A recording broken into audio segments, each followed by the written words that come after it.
룻기 말씀을 우리 다음 주까지 룻기에 대해서 우리가 말씀을 생각하는데, 오늘은 온전한 사랑의 결실이라 이런 제목으로 우리가 말씀을 생각하고자 합니다. 룻기는 여러분들이 지금까지 이렇게 화요 예배 시간을 통해서 봤듯이 처음에 울고 들어갔다가 웃고 나오는 그런 말씀이고, 죽음으로 시작했다가 생명으로 끝나게 되는 이런 말씀이기도 하고, 죄와 사망에 들어갔다가 의와 생명으로 나오게 되는 그런 말씀이다. 또 처음에 화를 당한 모습으로 시작하지만 그러나 나중에 복을 받게 되는 이런 모습으로 끝나는 말씀이 바로 룻기의 말씀입니다. 하나님을 외면하고 모압 땅에서 육체의 풍요를 꿈꾸던, 육신의 풍요를 찾았던 엘리멜렉은 두 아들과 함께 죽게 되죠. 하나님을 떠나는 인생은 반드시 죽게 되어 있습니다. 육신을 쫓는 자는 육신의 일을, 영을 쫓는 자는 영의 일을 생각하나니 육신의 생각은 사망이요 영의 생각은 생명과 평안이라고 로마서에 분명히 말씀하고 있습니다. 우리는 생명의 성령의 법 아래로 부름받은 인생들이라 이렇게 말할 수 있죠. 그러나 우리가 영을 쫓아 살지 않고 육을 쫓아서 살면 실상 살아있는 사람인 것 같지만 실제로는 죽은 자이다, 이렇게 말할 수 있습니다. 하지만 반대로 비록 환경은 어렵고 상황은 우리의 마음에 평안을 주지 못한다 할지라도 우리의 마음, 우리의 생각이 영을 쫓으면 결국에는 생명과 회복, 평안이 우리를 지배하는 곳으로 우리가 나아가게 될 수 있다 하는 것이죠.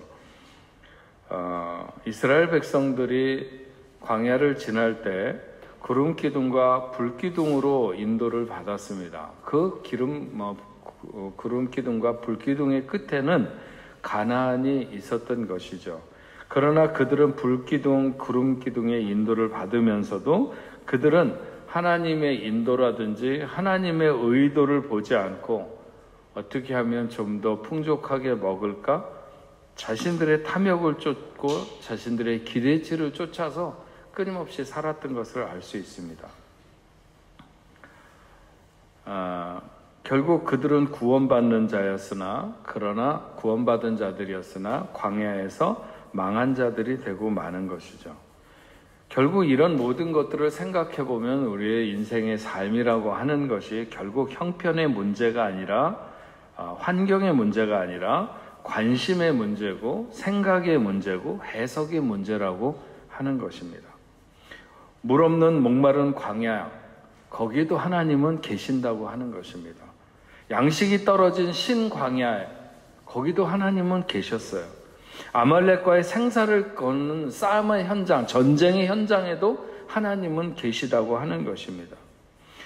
문제는 우리가 하나님을 찾느냐 아니면 환경에 기대를 거느냐 하는 것으로 늘 결정되는 것이지, 아무리 힘들고 어려운 환경, 거기에도 하나님은 계신다. 그것도 하나님은 보고 계신다고 하는 것이죠. 싸늘한 현실의 문제 속에서도 주님을 주인으로 인정하면 그것은 얼마든지 천국이 될 수 있어요. 환경이 어려워서 열악해서 우리가 불행하거나 아니면 낭망하거나 좌절하는 것은 아닙니다. 결국 물도 양식도 원수도 하나님의 백성을 망하게 할 수는 없어요. 그런 것으로 인해서 하나님의 백성이 멸망하는 것은 아닙니다. 모든 백성이 멸망하거나 망하는 것은 그들의 마음 때문에 망하는 거예요. 결국 마음이 망하게 하는 거죠. 하나님이 계심에도 불구하고 하나님이 없다고 말하는 그들의 마음, 그것이 문제인 것이죠. 양식이 내 욕심대로 채워져야 하나님이 거기 존재하는 것은 아닙니다. 내 생각과 다르게, 아니면 내 기대와 다르게 전혀 하나님이 안 계신 것 같은 그런 환경 속에도 하나님은 계신다. 여러분, 우리는 그런 믿음을 가져야 됩니다. 그래서 오늘 우리는 우리가 서 있는 자리에서 지금 여기에서 하나님을 찾아야 됩니다. 지금 내 인생의 주인은 바로 그분임을 인정하고 그분의 인도에 우리의 의미를, 우리의 삶의 의미를 두어야 되는 거죠. 내 환경이 좋다고 해서 아니면 내가 원하는 대로 잘 된다고 해서 하나님이 나를 인도하고 계시는구나. 이렇게 생각하면 자칫 큰일 나는 것입니다. 형편이 나아져야 거기 하나님이 계신다고 말하지 말라는 것입니다. 환경은 오히려 우리를 하나님에게로 이끄는 자극제가 되고 기도할 수 있는 동기를 부여해 주죠. 예. 그래서 하나님을 보느냐, 환경을 보느냐, 약속을 보느냐, 아니면 내 자신의 나약함을 보느냐, 이런 것의 문제라고 하는 것이죠, 결국은. 키는 환경이나 여건에 있지 않고 마음에 있고 우리의 생각에 있습니다. 그분을 주인으로 인정하고 그분의 이끄심을 따를 수 있는, 그렇다면 우리는 내가 만난 가장 어려운 환경 속에서 우리는 가장 복된 길을 가고 있는, 비로소 어두워졌기 때문에 빛이 어디서부터 비치는지를 보게 되는, 캄캄하지 않았으면 나는 길을 못 찾겠지만 망망한 대에 내가 떠 있다고 생각을 해보자. 밤이 되면 오히려 방향을 알 수 있는 거죠. 하늘에 그 밤하늘에 빛나는 별빛을 보면서 어느 쪽이 내가 가야 될 방향인지를 알게 되는 것처럼 오히려 우리의 어려운 환경들이 우리로 하여금 하나님, 어떻게 살아가는 것이 하나님이 원하시는 삶인가 하는 것을 알게 되는 거죠. 엘리멜렉은 기근 때문에 베들레헴을 버리고 그리고 하나님을 떠났습니다.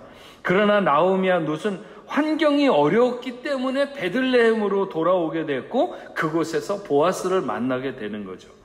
룻은 기근이 있었기에 나오미를 붙잡았고 그의 그 다른 뭐라고 그러나요? 똑같이 나오미의 집으로 시집왔던 오르바는 기근 때문에 자기의 곳으로 찾아갔어요. 그러니까 환경 때문에 내가 힘들다고 하지 말자는 거예요. 어디에 서 있든지 그곳에 임재해 계시는 하나님을 찾는 것이 문제지, 그런 어려운 가운데서 하나님을 찾을 수 있다면 부요한 가운데 하나님을 못 찾는 것보다는 훨씬 더 그것이 복이고 그것이 은혜인 거죠. 은혜입니다. 천국은 멀리 있지 않습니다. 천국이 어느 곳을 천국이라고 하면 하나님 계신 곳, 멀리 있지 않아요. 그래서 그분을 앙망하는 자, 그분을 주로 고백하는 것은 신앙의 가장 중요한 포인트예요. 그분에게 해답이 있기 때문에.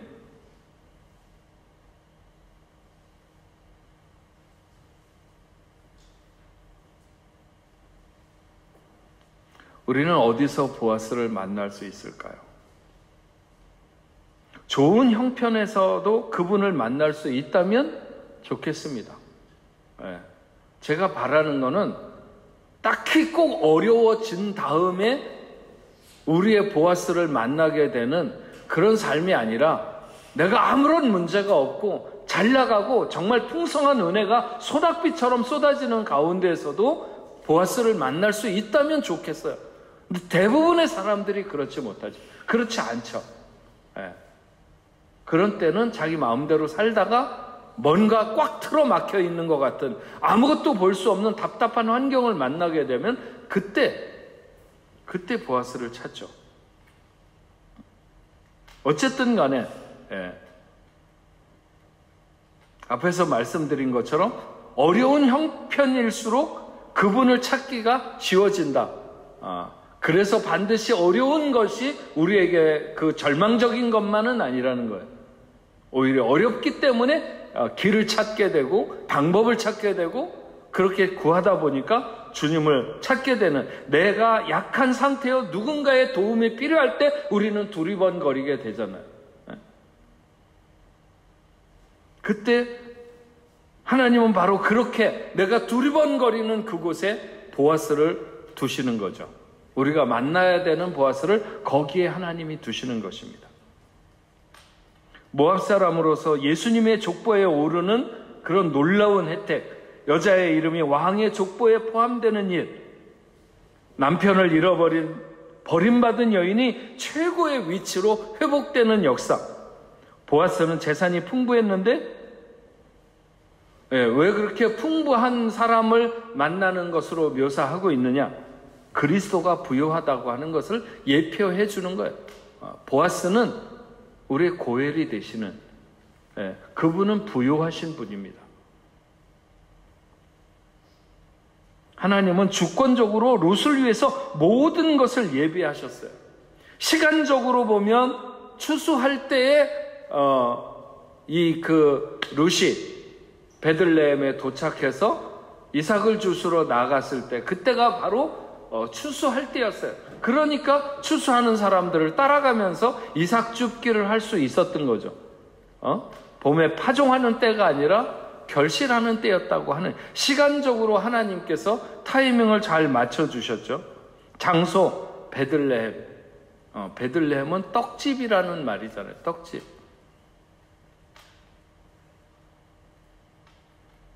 예수님은 우리의 생명의 떡이십니다. 사람은 보아스를 예비하셨어요. 이렇게 시간이라든지 장소라든지 사람이라든지 이런 모든 것들이 다 롯을 위해서 이렇게 갖춰져 있는, 이런 것을 가리켜서 우리는 은혜라고 말하죠. 은혜라고. 하나님이 준비해 놓으신, 때에 맞게, 장소에 맞게 알맞는 사람을 배치해 놓은, 이런 것을 우리는 은혜라고 말하잖아요. 제 제자 훈련하면서 항상 우리 공부하는 매 시간마다 그런 얘기를 하는데, 은혜보다 더 깊은 건 없어요. 은혜보다 더 깊은 건. 죄가 굉장히 깊이 있어요. 죄가 우리 하나님을 알만한 부모의 사랑, 어버이의 사랑보다도 더 깊은 곳에 죄가 있어. 근데 죄보다 더 깊은 건 딱 하나야. 그게 뭐예요? 은혜예요. 은혜. 그래서 우리가 은혜에 젖어 있으면 결코 죄가 우리를 어떻게 할 수가 없어. 그렇지 않으면 우리는 죄가 우리에게서 왕노릇하게 되는, 은혜가 우리의 왕노릇하지 않으면 죄가 우리에게 왕노릇한다. 그런 것을 우리가 늘 하는데, 어쨌든 하나님이 이렇게 알맞은 시간에 알맞은 장소에서 알맞은 사람을 마련해 놓고 기다리신, 그래서 그것이 정말 모든 것이 다 무너져 버리거나 아니면 보잘것없고 초라한 이 롯에게 알맞게 딱 모든 것이 맞도록 이렇게 준비해 놓은 게 바로 하나님의 은혜죠. 은혜. 우리는 이런 것을 은혜라고 말합니다. 여러분들에게도 여러분들이 소망하고 기도하는 이런 것들이 이렇게 예배해 놓는, 여러분들이 하나님을 찾을 때 여러분의 인생의 길에, 사실은 우리가 뭔가를 원해도, 뭔가 내가 원하는 것이 있어도 그것이 실제적으로는 정말 내게 있어야 되는 건지조차도 잘 모를 때가 많이 있어요. 그래서 우리는 그것을 구하는 것이 아니라 하나님을 구하는 거예요. 우리가 구하는 게 내가 완벽하게 돈이 있어야 된다라고 하는 것이 정확하면 우리는 돈을 구할 수도 있겠지만, 돈이 정말 나한테 필요한 건지를 내가 모르기 때문에 우리는 돈 대신에 하나님을 구하는 거예요. 내가 어떤 만들어져야 되는 상황, 그것이 정말로 하나님의 뜻인지 잘 모르잖아요. 잘 모릅니다. 우리는 필요해서 구하지만 내게 유익한 것이 정말 뭔지는 잘 몰라요. 그래서 우리는 그것보다는 하나님을 구하게 되는 거예요. 그러면 하나님이 가장 좋은 것으로 예비해 놓으시는 거죠. 이것을 우리는 은혜라고 말합니다. 하나님의 준비하심.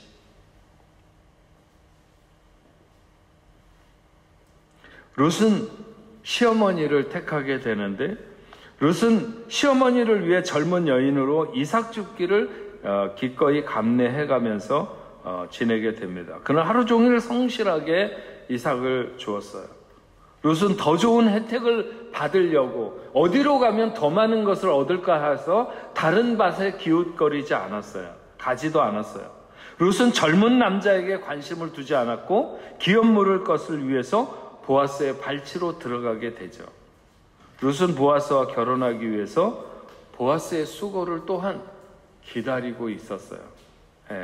그가 기업 물으기를 위한 모든 법적 절차를 마치기까지 묵묵하게 그를 기다려 그를 통하여 다윗의 할아버지 오벳을 낳게 되는 그런 놀라운 역사를 이루게 됩니다. 이런 기다림, 이런 룻의 태도, 이런 것을 우리는 믿음이라고 말하죠. 믿음이라고. 우리도 이런 믿음이 있어야 될 줄로 믿습니다. 너무 앞서가는, 하나님 다 제껴놓고 자기가 맨 앞으로 가려고 하는, 이러다 보면 우리는 열심히 오히려 부작용을 낳고 우리로 하여금 잘못된 나락에 떨어지게 되는 이런 경우들을 많이 보게 되는데, 우리는 자기가 해야 될 것을 성실하게 하면서 하나님이 해야 될 부분을 또한 기다리는, 룻은 자기가 해야 될 일은 그것이 힘든 일이라도 성실했고 부끄러운 일이라도 마다하지 않았어요. 그러나 보아스가 해야 될 시간에는 그가 기다린 거죠. 그가 모든 절차를 이루기까지 묵묵히 그를 기다려 결국은 하나님이 정하신 때 모든 것을 합법적으로 해서 다윗의 할아버지 오벳을 낳게 됩니다. 이런 자세가, 이런 태도를 우리는 믿음이라고 말하는 것입니다. 그래서 어떻게 이런 새로운 인생의 전환을 가져올 수 있는가 하는 것을 좀 생각을 해보면, 가장 먼저 주어진 환경 속에서 나의 하나님 만나기를 소원하라, 이렇게 말하고 싶습니다. 롯은 죽은 자의 아내로서 절망적인 여인이었지만 그러나 거기 머물지 않고 자비와 사랑의 하나님을 기대했습니다. 그는 그렇게 말하죠. 어머님의 백성이 나의 백성이 되고 어머님의 하나님이 나의 하나님이 되시리니. 롯은 어머님의 하나님으로 만족하지 않았어요. 난 잘 모르겠지만 어머니의 하나님이니까 그냥 어머니만 계속 바라보는 것이 아니라 어머님의 하나님이 나의 하나님이 되기 위해 먼 타국을 따라오게 되는 거죠. 정든 고향과 친척 모두를 버리고 찾아오게 됩니다. 나의 하나님이 새로운 축복의 삶을 주시는 그 길을 우리가 살아가면서 이런 결단들이 있잖아요. 어느 순간엔가 용감하게, 제가 성경에 보면 그런 거 있잖아요. 야곱이 삼촌 라반의 집에 있을 때 이렇게 그 라반의 딸들하고, 그래서 레아하고 라헬하고 그 결혼을 해가지고 또 마찬가지고 결혼을 할 때도 마찬가지고, 아니 그의 어머니였던 리브가가 따라갈 때도 마찬가지예요. 리브가가 종이 와가지고 그렇게 이삭을 위해서 아내를 구할 때 따라가겠느냐, 아버지가 물어보잖아요. 저기 먼 곳을 네가 그렇게 홀로 떨어져서 따라가겠느냐. 근데 따라간다고 그러잖아요. 그게 통상적으로 보면 난 못 가요. 내가 얼굴도 못 보고 뭐 옛날에는 안 보고도 결혼을 했겠지만 어쨌든 간에 난 못 간다고 그러고 말 것 같은데 거기서 따라가잖아요. 저는 그렇게 드문드문, 그 다음에 야곱을 따라서 가는 그의 부인들도 역시 마찬가지고, 그런 집을 떠난다거나 이랬을 때 그런 어떤 결단들, 이런 것들이 그런 성경을 보면 저도 가끔 그런 생각을 해요. 하나님, 내 인생에 만약에 이런 기회가 주어질 때, 내가 하나님 앞에 홀로 이런 결단을 해야 될 때, 그때 놓치지 않고 이런 결단을 할 수 있게 해달라고, 그런 생각을 종종 가져요. 성경을 읽으면서. 여러분들은 안 그러시는지 잘 모르겠지만 여기에서도 보면 마찬가지죠. 예. 이 룻이 시어머니를 따라서 이렇게 가는데 그때 단순하게 시어머니를 따라가는 것은 아니었을 거예요. 그가 충분히 그만큼 어머니를 뛰어넘는 믿음이 있어서 그렇다 이렇게 설명하기는 어렵지만, 그러나 그는 어머님의 하나님이 나의 하나님이 되는 그 어떤 과정을 이렇게 뭐라 그럴까요? 내다본다고 그럴까요? 그런 것을 원했기 때문에 룻은 시어머니를 따라 나선 거죠. 네. 저는 그게 굉장히 중요하다고 보는데, 그랬을 때 하나님이 그에게 새로운 축복의 길을 여시는 이런 놀라운 역사가 일어나게 되잖아요. 네. 때때로 우리의 인생에서 이런 경우들이 늘 일어나는 것은 아니지만 어느 순간인가는 과감하게 여러분들이 하나님 앞에서 이런 결단을 하게 될 때, 그러니까는 어머님의 하나님이 나의 하나님이 되도록 하는 이런 결단 앞에서 용기를 갖는, 그래서 주어진 환경 속에서 나의 하나님 만나기를 소원하라. 그래야만이 우리의 인생에 새로운 전환이 일어난다. 이런 말씀을 첫 번째로 드리고, 두 번째로는 예수 그리스도를 만나기를 소원하라는 거예요. 예수 그리스도를 만나기를 소원하라. 이스라엘 베들레헴에 왔으나 사실 룻은 한 평의 땅도 없는 가난한 룻이었어요. 그러나 시어머니를 봉양하기 위해서 남의 밭에 가서 이삭을 주우며 연명하기로 하죠. 하나님은 그녀를 보아스의 밭으로 인도하게 됩니다. 우리의 환경 속에서 주어진 조건 속에서 최선을 다하는 삶, 그래서 그곳에서 말도 못하게 낮아지는 나를 낮추실 때 그 낮아진 자리에 주님이 숨어 계신다는 거예요. 우리가 낮아지지 않으면 볼 수 없는 자리에서 우리는 주님을 발견할 수 있다는 거예요. 그동안 그렇게 내가 잘난 줄 알고 내 마음대로 살아가는 시간에는 주님이 안 보였는데, 나를 완전히 낮춰서 그냥 남의 밭에서 이삭이나 줍는 그 시녀와 같은 낮은 자리로 낮추실 때, 그때 거기서 보아스를 만나게 되는 거예요. 주님은 거기에 계신 거죠. 그래서 하나님이 우리를 주님을 발견할 수 있는 자리로 낮추신다면 그것조차도 하나님의 은혜라고 하는 것이죠. 은혜입니다. 주님은 바로 거기에 숨어 계시는 거예요. 보아스를 통하여 잃어버린 기업을 되찾게 하시려는 하나님의 의도를 우리는 거기서 만날 수 있는. 그렇구나.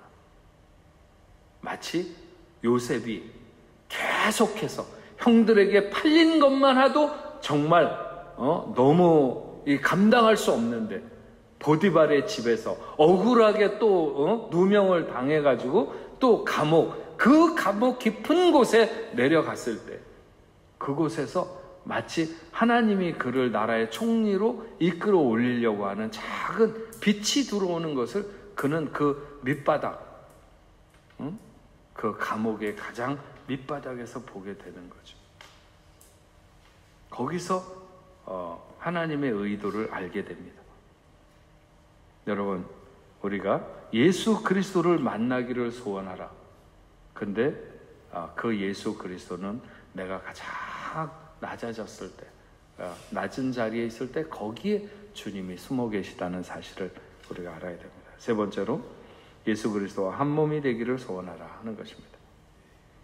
룻은 보아스에게 자신을 맡아달라고 간청을 합니다. 그리고 보아스는 마침내 소망 없는 이런 룻을 자기의 아내로 맡게 되죠. 그래서 새롭게 거기서 아들이 태어나게 됩니다. 죽은 자 엘리멜렉의 가문을 이을 아들을 얻게 되었을 뿐만 아니라 그 아들은 다윗의 가문을 잇게 되는데, 결국은 룻은 다윗 가문의 증조모가 되는 거죠. 신앙생활이라고 하는 것은 결국 따지고 보면 주님과의 결혼 생활이다, 이렇게 말할 수 있어요. 룻은 보아스와 동침함으로 새 생명을 낳게 됩니다.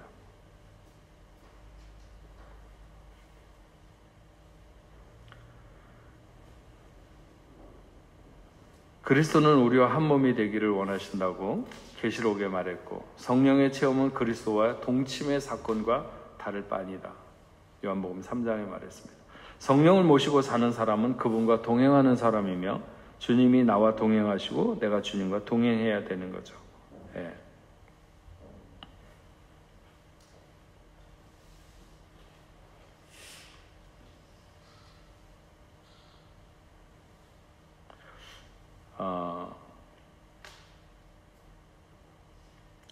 우리의 외형이 그대로여도 마음이 달라지고 생각이 달라지고 말이 달라지고 믿음이 달라지는, 가치관이 달라져서 예수 그리스도를 나의 주 나의 하나님으로 믿고 성경 말씀을 사랑하고 교회 생활을 모든 삶의 중심으로 삼는 그리스도인으로 나아가는 것, 그것이 바로 주님과 더불어 하나가 되는, 한 몸이 되는 그런 삶이라고 말할 수 있습니다. 그렇게 되면 주님이 이끄시는 대로 항상 기뻐하고 쉬지 않고 기도하고 범사에 감사하는 사람이 될 수 있는 거죠. 룻은 보아스와 결혼하여서 신방을 차리면서 새 생명의 아들을 낳게 되고, 그 아들은 엘리멜렉의 가문의 아들이지만 보아스의 아들로 인정되어서 결국 훗날 예수님의 조상이 되게 됩니다.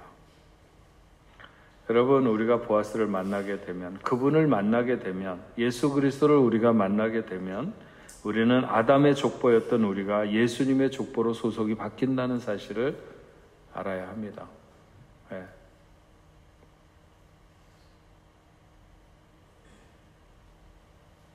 그래서 새 생명이 태어났을 때 어떤 일이 일어나는가? 네. 새 생명이 태어나면 어떤 일이, 귀한 일이 일어나는가? 가장 먼저 하나님께 영광을 돌리게 되죠.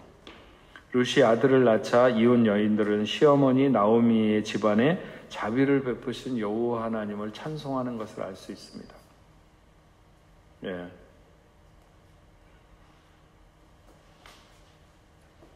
예수님을 낳는 일이 세상에서 가장 존귀한 일이겠죠. 우리에게 기업을 회복시키시는 하나님의 의도, 이 모든 것은 하나님께 영광을 돌리는 데 있습니다. 그래서 새 생명이 태어나게 됨으로 하나님께 영광을 돌리게 되는 일.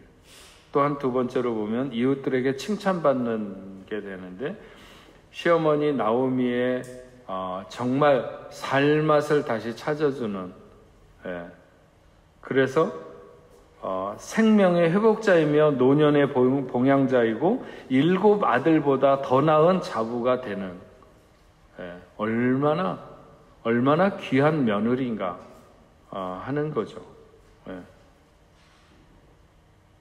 그리고 이웃 여인들의 마음을 즐겁게 했어요. 즐거운 축복을 하도록. 정말